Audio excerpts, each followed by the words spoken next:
Être libre comme un oiseau, voler dans le ciel, sans limite. Il n'y a que des nuages et la petite terre en dessous. Le soleil éclatant le jour et les étoiles brillant la nuit. Mais parfois on doit redescendre sur terre pour reposer. Et bah, les elfes ne savent pas voler. Mais même ici, on est libre. Rien ne nous limite. On ne paye pas pour notre bouffe. On les trouve dans la nature. Oh, une frite. Non, non. Oh, mais c'est magnifique, mais finalement une nourriture de qualité, quoi. La vie est belle. L'argent est pour les humains. Ils payent pour tout et ils sont dettes pour des raisons stupides. Genre acheter une maison. Nous, on bâtit nos nids nous-mêmes. Ah oui, je les construis moi-même. Bah, l'architecture est ma passion. Les humains achètent des bijoux pour des milliers d'euros. Mais on les trouve dans les rues. Qu'est-ce que j'ai fait pendant mon temps libre? Bah, j'aime voler. Regardez ce que je trouvais aujourd'hui. Mais regardez-moi comment il brille, mais regardez mon précieux. Oh, oh. Les oiseaux aussi voyagent souvent. Et ils ne payent pas pour les tickets d'avion comme les humains. Ils se déplacent librement et gratuitement. Oh, salut Pierre, t'étais où cet hiver? Bah, j'étais en Afrique avec ma famille. Ah, c'est incroyable, moi aussi. Ah oui, Afrique est une destination assez populaire. Tous les oiseaux ont des ailes. Mais chaque oiseau est un individu libre et la nature ne peut pas complètement définir sa vie. Si un oiseau n'aime pas voler, il peut par exemple nager, comme des pingouins. Le ciel n'est pas pour eux. Ils préfèrent les immenses océans. Quand leurs cousins volent dans le ciel, les pingouins explorent les profondeurs de mer, où les délicieux poissons sont nombreux et où se trouvent les merveilles du monde sous-marin. Mais parfois, au plus profond de l'océan, les pingouins découvrent des choses que le dieu a essayé de cacher sous leur honte. Oh.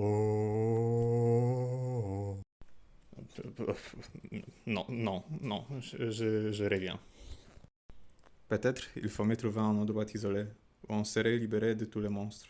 Par exemple, une île située quelque part en océan Indien. Le dodo était un grand et magnifique oiseau, un véritable roi d'île Maurice. Aucun autre animal présent dans cet environnement ne présentait pas de danger pour les dodos. Il vivait libre, faisant ce qu'il voulait toute la journée. C'était un paradis. Mais...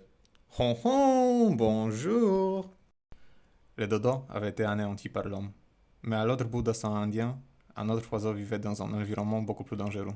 En Australie, un continent plein de bêtes terribles, existait un oiseau redoutable et puissant. Pour survivre dans ces pays maudits, l'émou a dû s'adapter et devenir fort. Même les pires monstres, les humains, craignaient sa puissance. Les humains ont décidé d'attaquer l'émou avant qu'il ne devienne trop puissant. La guerre a commencé. Dès le début du conflit, l'armée australienne employait des tactiques les plus inhumaines pour anéantir l'émou. Mais les fiers oiseaux ont décidé de se battre pour leurs droits et pour leur liberté.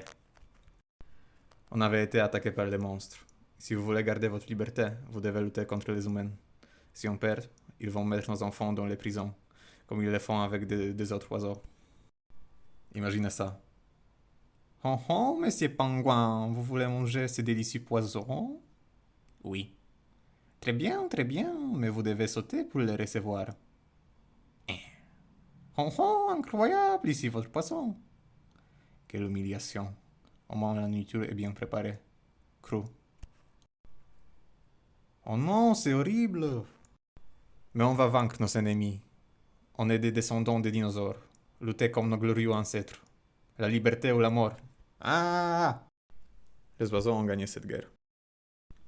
Oh, regardez, c'est un oiseau. Ben non, c'est un drone. Quoi? Ouais, le gouvernement les utilise pour nous contrôler. Oh non, c'est terrifiant! Oui, notre liberté en voie de disparition à cause de ces monstres.